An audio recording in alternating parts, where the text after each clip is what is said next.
Labadiena, gerbiami žiūrovai, vėl informacijos iš Lietuvos šeimų sąjūdžio. Visi puikiausiai žinom mūsų kalėdinio autobusiuko turą įvykusį. Tai atėjo ta diena, kur vaikučiai pridavinėjo seneliui Šalčiui piešinius ir, kaip minėjom, žiūri komisija sudaryta iš kompetentingų asmenų, išrinkom 10 piešinukų, kurie tikrai nusipelnė prizų, už įdėtą ir širdį ir kaip pavadinimas buvo, aš su savo šeima švenčiu Kalėdas, tai norėtum padiskutuoti ir paskelbti laimėtojus ir būtent su Daiva, kuri praktiškai aplankė visus miestus, apžvelgti visą situaciją, kaip vyko tas turas, kaip reagavo būtent savivaldybių valdininkai į šitos visus, būtent, kad tą turą organizavo Lietuvos šeimų sąjūdis. Ir gal pradėsime pirmiausia nuo visos idėjos. Pirmiausia, norim padėkoti Artūrui iš Kauno, kuris šią idėją vienam susirinkime pametėjo mūsų kolektyvui. Ir mes pasvartė, tai tikrai buvo superinė idėja ir ačiū jam dar kartą. Ir, kaip sako, nėra tokių dalykų, kur Lietuvos šeimų sąjūdis visas geras idėjas neįgyvendintų, visas mes įgyvendinsim ir toliau. Ir dar norim pabrėžti, kad visos idėjos yra nesugalvotos ar tai mano kaip pirmininko, ar tarybos narių, visos idėjos ateina iš žmonių. Tai gal vėliau paskelbsim nugalėtojus, dabar padiskutuosim apie visą turą. Aš pirmiausia paminėsiu, kurias savivaldybių administracijas norėsim padėkoti, o tų, kurių nenorėsim padėkoti, tai gal Daiva apšvies. Tai turas prasidėjo, kaip žinot, nuo pradžios Vilkaviškis, Šakiai, link Žemaitijos, apvažiuota Žemaitija, sekančią savaitę buvo turbūt Panevėžiai, kiek atsimenu. Ir, kaip suprantam, norint padaryti kažkokį renginuką, reikia su savivaldybė susiderinti, nesvarbu ar 20 vaikų bus ar 15, tai buvo daroma, buvo išsiuntinėjama savivaldybėm prašymai suderinti. Ir kaip pavyzdį galiu paminėti Jurbarkas, Tauragė, Šilutė, Palanga, Radviliškis, Kelmė, Kazlų Rūda, Vilkaviškis, Marijampolė, Kalvarija, Pakruojis, Joniškis ir dar daug savivaldybių, kurios vienos tą suderinimą atliko per 9 minutės, per 10, kitos savivaldybės, gal įžvelgiant kažkokių spaudimų iš aukščiau, užtrukdavo dieną ar 2, bet atsirado tokių savivaldybių, kurios dėl 20 vaikučių, kurie susirinks prie Kalėdų eglės, pareikalavo iš organizatorių, kad būtų gaisrinė pagalba, kad būtų greitoji pagalba. Tai aš, kaip sako, trūkus kantrybė, netgi jiem pasiūliau gal valstybės saugumo departamentą, tada iškviečiam jį į šitą visą renginuką. Tai va, tai vienur buvo džiugu, kitur skaudu, kad vietiniai politikieriai, aš vadinu laikinai administruojantis, tokia gražią šventę, ypač pandemijos šituo metu, kada vaikai uždaryti ir namuose ir karantinai po karantinų, pavertė savo politiniais žaidimais. Tai labiausia šitoj situacijoje pasižymėjo, silpniau, tai Šilalė, Mažeikiai, ypač pasižymėjo Gargždai, paskui Daiva atsiminsi, papasakosi, kas Kaunas. Aišku, pati pradžia buvo nuo Kauno. Tai buvo siaubas derinimas, bet ar sutapimas ar nesutapimas, atsirado neadekvatus žmogus, kuris iš vakaro padegė eglutę, tai suprantat, mes net įsigandę buvom, kad nesugalvotų ir negalvotų ant mūsų, kaip Lietuvoje priprasta, jeigu Biržuose pavagia katiną, tai iš Lietuvos šeimų sąjūdžio tarybos nariai gauna arba administracinę nuobaudą, arba baudžiamąją, nieko nesigilinant. Bet vis tiek Kaune, iš esmės, kas buvo baisiausia, kad pirmas buvo pasirodymas mūsų ir praktiškai trūko 2 minučių, kad mūsų rinktų ir išvežtų. buvo iki to prieiti? Tai aš pastebėjau, aišku, jeigu savivaldybė neduodavo to derinimo, yra, kaip sako, kol kas yra įstatymuose apėjimų, yra taip vadinami protesto piketai po 15 žmonių. Aišku, vykdant tą protestą mes visą laiką paminėdavom, kokį negeri dėdė šitoj savivaldybėje dirba ir taip toliau. Ir kaip aišku, prie piketo būdavo pasijungęs ir senelis Šaltis. Taip. Tai Klaipėdoje labai įdomių dalykų įvyko, irgi derinimo būtent savivaldybė nedavė, tai vietiniai žmonės parašė pranešimus ir padarė taip vadinamą protestą Stop diktatūrai Lietuvoje, bet to pasiekoje būtent pirmininkui Raimundui Grinevičiui po savaitės ateina skambutis, kad jisai traukiamas administracinėm atsakomybėn, kad supainiojo renginį su protestu. Tipo šventė, to neprotestavo. Taip, ir kaip sako, kadangi policijos pareigūną tyrėją aš informavau, kad tas pokalbis bus įrašomas, tai mes, kaip sakoma, išviešinsime tą pokalbį, kad matytų žmonės, kas vyksta Lietuvoje. Tai tokių dalykų, aišku, būdavo valdžią perimdavo į savivaldybės seniūnai, stebuklingai pasijausdavo baisiai svarbus, nes daugumoje savivaldybių, kadangi eglutė priklauso tam tikros seniūnijos teritorijoje, būdavo reikalinga ir seniūno pritarimas. Tai tą minutę seniūnas tapdavo aukščiau negu administracijos direktorius ir aukščiau negu meras. Dabar ką dar konstatuosim faktą, iš šitos kelionės, kaip sakoma, šventinės kelionės, mes pamatėm visą politinę situaciją Lietuvoje, ką iš dalies ir siekėme apžvelgti. Tai netgi nereikia atsiversti internetinio puslapio, pažiūrėti, kas tai savivaldybė vadovauja.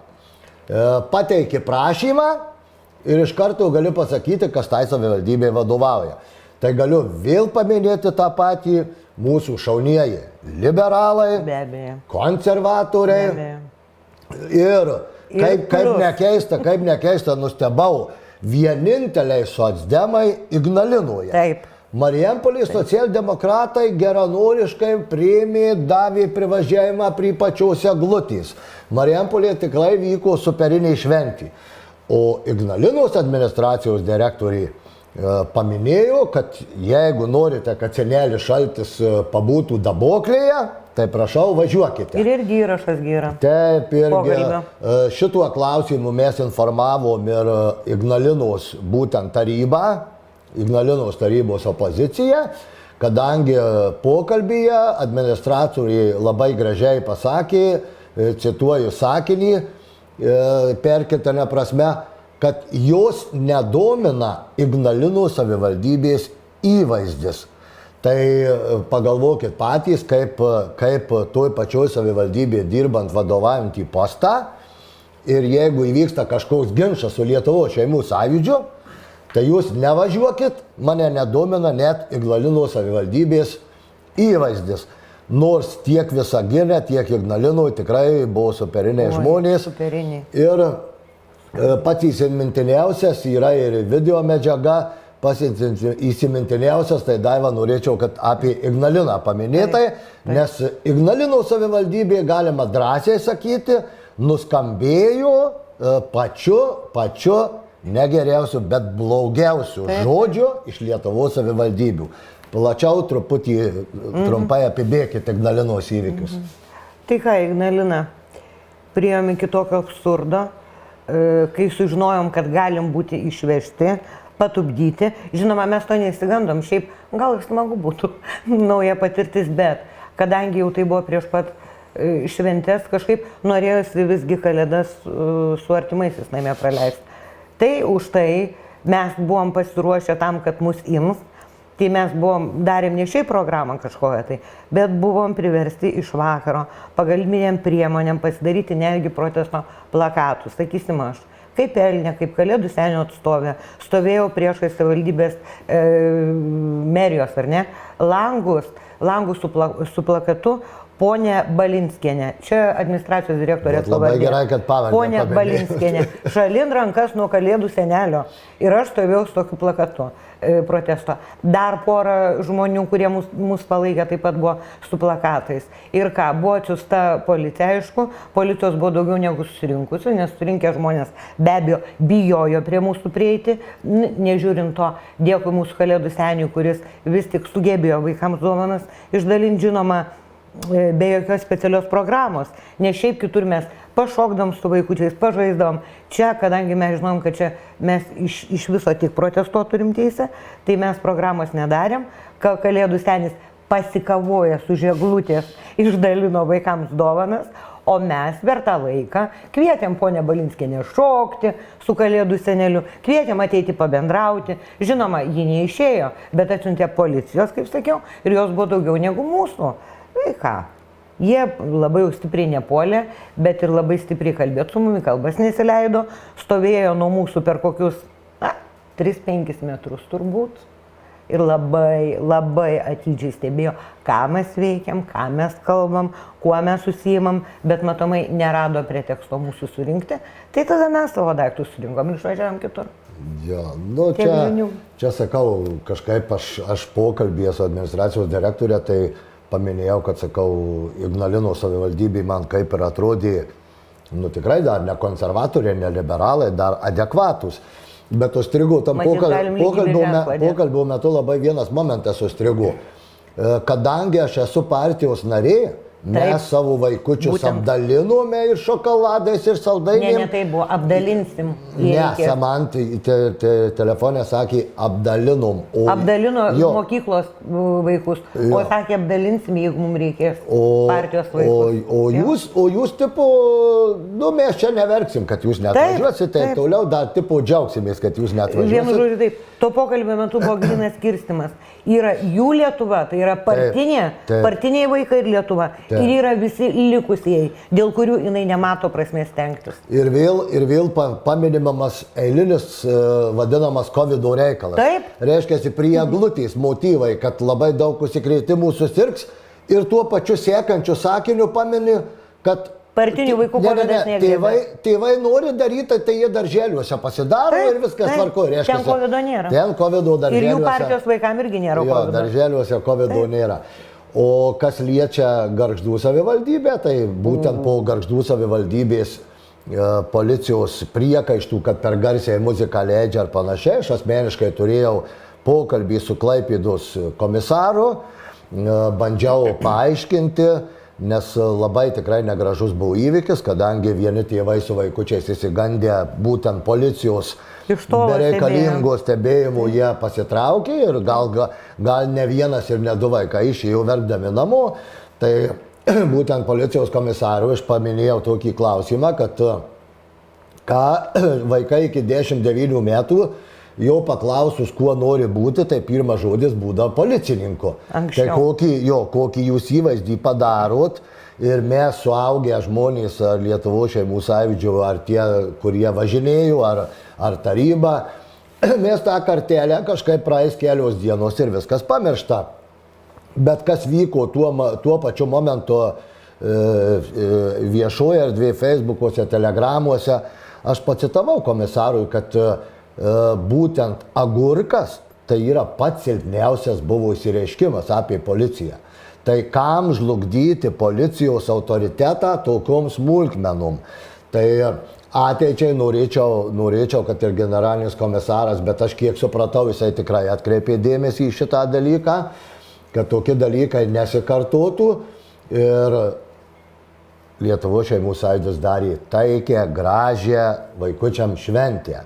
Nesvarbu, kad tai buvo pagrindas, kad mes važiuojam pas savo narių vaikus, bet kurie atėjo prie tos eglutės, ne vienas neliko be dovanėlės. O dabar statistikos tokios, kaip galiu pasakyti, apie 6,5 tūkstančių šokoladų, apie 500 knygučių sukomplektuota dovanėlėm. O pats autobusiukas kalėdinis pravažiavo 5,5 tūkstančio kilometrų. Bet svarbiausia, Raimondai, ko gero, ne tas svarbiausia buvo netgi ne dovanos, o iš mūsų pusės dėmesys Lietuvos vaikams, kurie tą ypatingai vertino. Jiems netgi tos dovanos nebuvo tiek svarbios, kiek norėjimas, galėjimas pabūti su Kalėdų seneliu, pašokti kartu, pasifotografuoti su juo. Jiems labai stipriai bendravimo reikėjo. Ir mes tą bendravimą jiems dovanojom. Ir iš jų be abejo pasisėmėm tos geros energijos. Ir parodo būtent piešinių. Taip, konkurso. Virš 130, 135 gal turbūt piešiniai. Žmonės ruošiasi, norėjo. Ir patys vaikučiai piešė, nors ir 5 metų, bet įdėjęs visą širdį. Norim dar padėkoti visų mūsų narių, kurie priėmė, apgyvendino mūsų ir senelį Šaltį, ir Elnę. Ne tik narių, netgi ne tik narių. Ne tik narių, reiškia, geranoriškai priimta. Galima pasakyti, kad kelionės metu mums nereikėjo nei viešbučių apsistoti, gaudom ne vieną ir ne 2 skambučius, kad pas mane galit apsistoti. Ir lauktuvių, dovanų, prie stalų sodino, namų darbo pyragais vaišino, namų darbo šašlykais, namų darbo mišrainėm ir dovanų prikraudo. Žmonės nuostabus Lietuvoje. Ir dar sutikimas kai kuriuose savivaldybėse, paminėkit savivaldybės, kur būtent administracijos ar tai merų, kokie ten patarėjai sutikdavo su dovanom. Taip, tai va, norėjau padėkoti ir paploti ir nuoširdžiai padėkoti Kaišiadorių vicemerui, kuris nežiūrint blogo oro, buvo siaubingas oras, šalta, šlapdriba, jisai atėjo mūsų asmeniškai pasitikti, palydėjo mūsų autobusiuką, ta prasme, lydėjo pats iki pačios eglutės, kad mums būtų patogu kuo arčiau sustoti. Tokio dydžio dėžę superinių pyragaičių atvilko. Sako, imkit, maitinkite, stiprinkite, jūsgi keliauja, dirbat, jums reikia. Apdovanojo mus labai gražiais kalendoriais. Žmonės pats kvietė prie eglutės, fotkinomės su juo ir taip toliau. Nu, didžiulė padėka, tai yra iš tikrųjų nuostabus šeimos miesto vadovas, aš manau, ir tikrai matosi jo pastangos ne dėl savęs, o dėl žmonių. Taip, kiek atsimenu, Šiauliuose labai daug susirinko žmonių. Šiauliuose labai daug žmonių ir turėjo kažkas iš administracijos būti, bet paskui mums atsiuntė pranešimą, asmeniškai atsiprašė, kad negali dalyvauti už tai, kad kažkoks darbinis susitikimas, sutapimas. Tai va Šiauliai ir dar, žodžiu taip, man jau galva susisuko tiek miesto apvažiuota, aš jau labai pamiršau kur kas. Aš filmuotą medžiagą vis žiūrėdavau, kad Kretinga buvo vien dėl to Kretinga, Šiauliai, Kėdainiai buvo puiku, Marijampolė. Jo. Ir dar įstrigo vieną savaitę, aš ir pats kartu važinėjau, tai man labai įstrigo Jonavoje. Noriu tikrai padėkoti, neatsimenu nei vardo, nei pavardės žmogaus, kuris dar papildomai atnešė mum į autobusiuką dėžė, tai buvo kažkokie kitokie šokoladai, tikrai dėžė ir pasakė, prijunkit šitą dovaną, išdėliokite vėl į krepšiukus. Papildė reiškiasi mūsų krovinį. Raimondai, ne vienoje vietoje tai buvo. Taip. Mums žmonės dovanas nešė gal 5 kartus ir sako, gal rasit kam padovanoti. Taip. O pats biudžetas, kiek mes paskaičiavom, bendras biudžetas nuo 6 iki 7 tūkstančių gavosi su kurais, su viskuo, bet ačiū dar kartą uždarą akcinę bendrovę Meškėnas, kur šokoladus Lietuvos vaikus užvaišino ir tarp kitko vienam suaugusiui daviau tą šokoladą, jisai nustebo, sakė, pas mus šitų šokoladų parduotuvėje nėra. Tai aš baikaudamas sakau, šitos įmonės šokoladai, sakau, dabar turbūt plaukioja aplink Kiniją ir Kinija neįsileidžia. Nesakau, Lietuvoje šitų šokoladų, tokių gerų šokoladų tikrai nėra ir tiek tėvai, tiek vaikai buvo nustebę ir įpakavimu ir būtent tų šokoladų skonių ir taip. Ir dar pavardės neminėsiu, Petrau, noriu padėkoti Petro, kuris skyrė pakankamai lėšų knygučių įsigijimui. Dėl to, kad, gal pats žmogus nenori pavardės minėti. Akcija vien dėl to, kad pavyko, kad labai daug žmonių sugebėjom pradžiuginti. Reiškia, mes darėm taip, kaip mes turėjom daryti. Taip, Labai ir daug pagal tuos žmonių atėjimus ir Šiauliai, ir Kėdainiai, ir panašiai. Tai kaip sisteminė žiniasklaida vis pasilgsta Lietuvos šeimų sąjūdžio, kur dingęs gaunu ir telefoninių skambučių su klausimu, ar nenorit laidoj pašnekėti, kur dingę. Tai gerbėmieji žmonės ir gerbiami žurnalistai, visi atsiminkite tokį dalyką, kad darbai būna daromi ir jie būna nematomi. Taip, tyliai ramiai. Ir jie būna nematomi, bet jie eina vis tiek link bendro tikslo, kad suburti žmonės, suvienyti žmonės. Ir aš labai džiaugiuosi kaip pirmininkas, kad mes tikrai būtent šito turo metu labai mums pasisekė su Ignalinos, Visagino, Švenčionys, būtent šitos bendruomenės, rusakalbės, lenkakalbės bendruomenės. Tikrai šitos akcijos metu Lietuvos šeimų sąjūdis gavo gana stiprų palaikymą, ypač iš Ignalinos krašto, ir man tik tai po viso turo pabaigos aš supratau, dėl ko sunerimo Ignalinos socialdemokratai. Kodėl? Nu tai dėl to ir sunerimo, kad gali atsirasti alternatyvi kažkokia jėga, kuri pabudys Ignalinos žmonės, kurių pažiūros yra gal skirtingai arba kardinaliai skiriasi. Ko gero, kad kardinaliai. Nes kas skaitėt Lietuvos šeimų sąjūdžio programą ir būtent internetiniam puslapį yra, pasiskaitykite. Aš asmeniškai gaunu daug skambučių ir iš profesorių, kurie paskaitė tą programą. Ir dabar, kai buvo daryta akcija 71 kalėdos, kur Seimo narius vienmandatininkus kreipėmės laiškais dėl bendravimo per susitikimus panašiai, aš dabar gaunu skambučių į Seimo narių ir nevardysim kurių, bet čia vakar gavau su pagyrimu, kad mūsų programa labai gera ir net pasibraukimai. Ir net nustembi, kai Seimo narys kelinta kadencija būna Seime ir jisai pabrėžia, kad jisai būtent mūsų Lietuvos šeimų sąjūdžio programos kai kurius punktus jisai stengiasi įvykdyti 4 kadenciją ir vis nepavyksta. Tai va, tai tada supraskim kardinaliai, kad reikalingi žmonės, aš netraktuoju, kad Lietuvos šeimų sąjūdis gali įvykdyti, bet reikalinga atrinkti žmonės, kurie sugebėtų tos programos nors 50% įvykdyti, tai Lietuvoje tikrai kardinaliai viskas keistųsi. Dabar dar norėjau vieną pastebėjimą, jeigu galima. Tokių minčių irgi kilo įdomių po to turo. Niekaip negaliu nepakalbėti apie Kauną, kaip bebūtų, tai yra mano gimtas miestas ir Lietuvos laikinoji sostinė. Tai buvo pirmas mūsų pasirodymas. Ir aš buvau absoliučiam šoke, kaip mes buvom sutikti. Atvažiavo 4 policijos autobusiukai. Atrodo, kad baisus mes ten banditai būtume. Prie manęs dar prieš... Bet šokoladų pavaišinot? Aš galvoju, pamiršau. Ne, turbūt, kad pamiršau. Bet vienu žodžiu esmė tame, kad kaip kas viešojo erdvėje mūsų puolė, dėl ko mes šeimų sąjūdis maišom politiką su kalėdom. Tai aš noriu visiems pasakyti, mes nenorėjom maišyti to dalyko. Mus kaip kur privertė maišyti. Taip. Kadangi jeigu mes būtume nesumaišę politikos su kalėdom, mes būtume susimti ir išvežti. Man tą konkrečiai pasakė Kaune. Prieš pačią šventę prie manęs priėjo policininkas ir policininkė.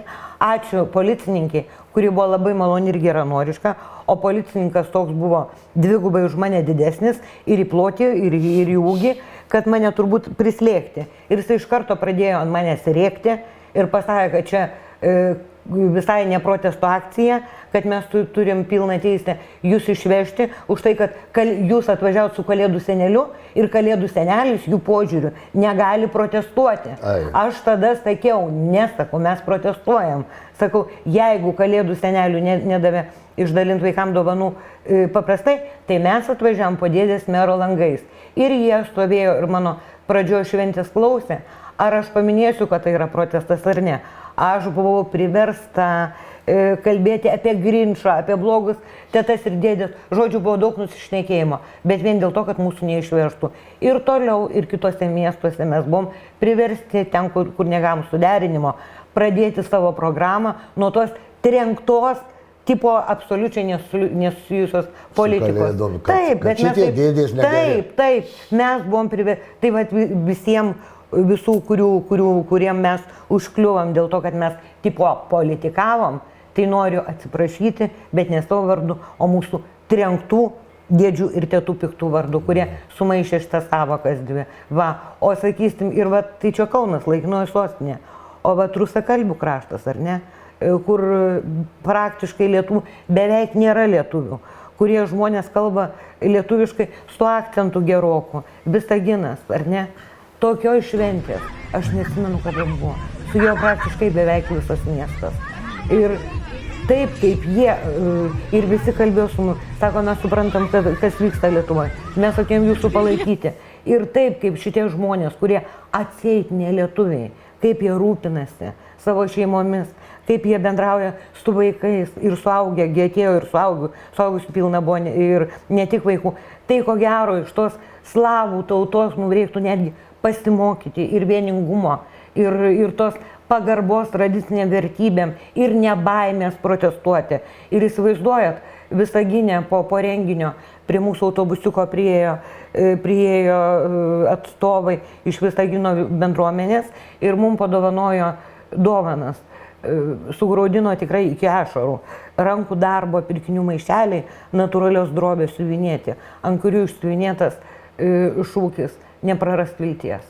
Tai čia ypatingai sujaudino ir labai noriu pasakyti ačiū, kad Visaginui, kur nebūdami tais tradiciniais lietuviais, jie dėl tos Lietuvos daro daugiau negu tas, kuris ko gero dažnai save lietuvių labai jau pristatinėja. Tai reiškia, ir pamatėm visą bendrą Lietuvos vaizdą ir pamatėm situaciją, kaip lietuvių tautą valdžiai pavyko greičiau supriešyti, rusakalbiai atsilaiko, lenkai kol kas irgi atsilaiko.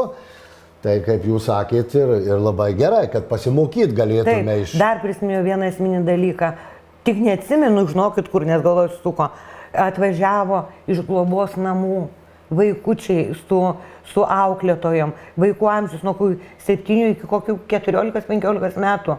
Ir tie didėjai su mum linksminas, jie mum irgi gražių piešinių pridovanojo. Ir šitagi jų vadovė pasakė, sako, mes jūs labai stipriai palaikom, mes su savo vaikais atvažiavom konkrečiai pačiai mūsų sąjūdžio Kalėdų seneliam. Tai va. Tai ką, per 2 metus praeitos Kalėdos prie eglučių vaikam, kaip ir nebuvo, šįmet aš irgi negirdėjau. Gal kokiam mieste ir buvo, bet abejoju. Bet mes aplankėm visus, taip darysim ir toliau bendrausim su visais. Ką, dabar pereinam prie piešinukų. Tai užvakar tokia kaip ir komisijukę surinkome, pasikvietėme vieno mūsų nario dukrą, kuri dailėje, mums patarė, kad žiūrėti, kur daugiau įdėjęs vaikas savo širdies ir būtent, kad atitiktų temą. Tai per daug neskirstysim, bet... O temos pavadinimas, priminsiu visiems, mano šeima švenčia Kalėdas. Jo, tai reiškia, taip suskirstym, didesnių vaikų, virš 10 metų grupės, tai virš 10 metų labai blogai nors ir informavom, bet neužrašė būna telefonų tėvai. Tai kas žiūrės šitą laidelę, būtinai Šalčininkuose suraskite mergaitę Ugnę, 13 metų.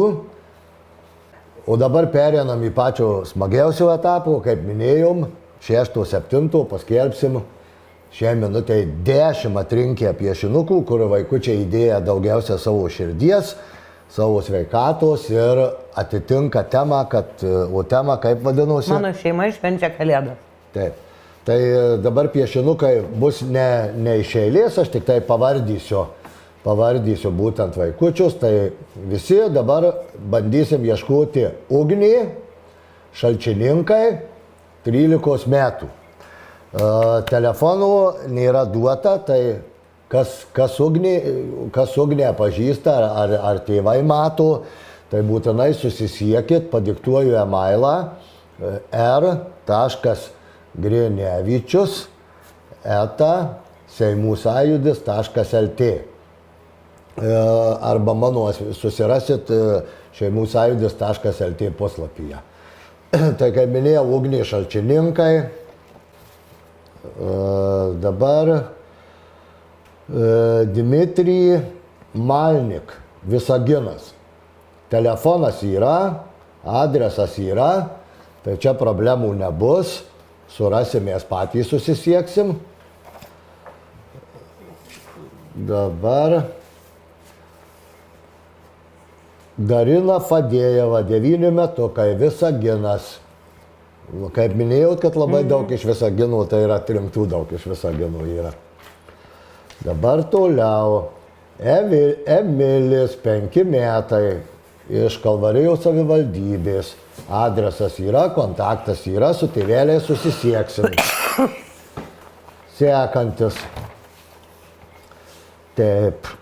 Milija, yra mamos duotas kontaktas, telefonas, su mama susisieksim. Kiek žinau, lyg tai iš Šiaulių. Toliau. Austėja, iš Kėdainių.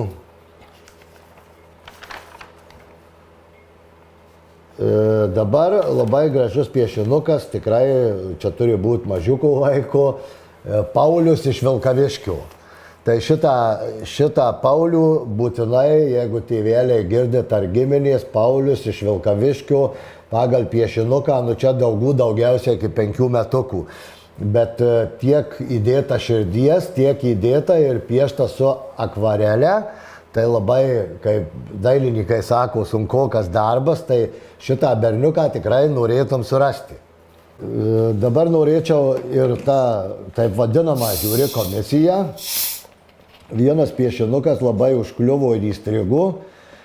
Tai yra vienintelis piešinukas iš 635, kuriame Kalėdas aš švenčiu su šeima, yra nupiešta ir Lietuvos trispalvė. Šalia eglutės padėta, tai būtent už patriotiškumą Juozapas. Ir tėveliai labai blogai neužrašė nei miesto, nei jokio kontaktinio numerio. Ir dar vienas piešinukas, tai bus jau 10. Akvilė ir Auksė. 2 mergaitės, jos gyvena Kelmėje.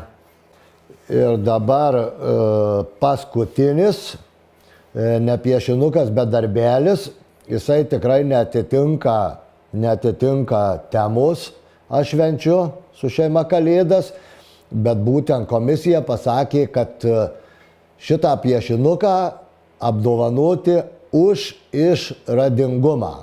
Ir šito kūrinėlio autorius yra Nedas iš Kretingos, yra tėvelių telefonas, tai kurių telefonai yra, mes nedelsant susisieksim su tėveliais, aptarsime, kokiais metodais atsiųsti dovanėlės. Aš manau, kad nurodys vardą, pavardę ir gal greičiausias variantas yra per autobusų siuntų skyrius ar per Vinipakus, spręsim su tėveliais, pasitarsim. Tai dar kartą dėkojam visiems vaikučiams, kurie dalyvavo, dėkojam, kad atvažiavo pas mus padėti Lietuvos šeimų sąjūdžiui ir senelis Šaltis ir atsivežė pagalbininkę Elnę ir visiems, kurie prisidėjo prie šitos gražios šventinės akcijos. Ačiū visiems, iki sekančių metų.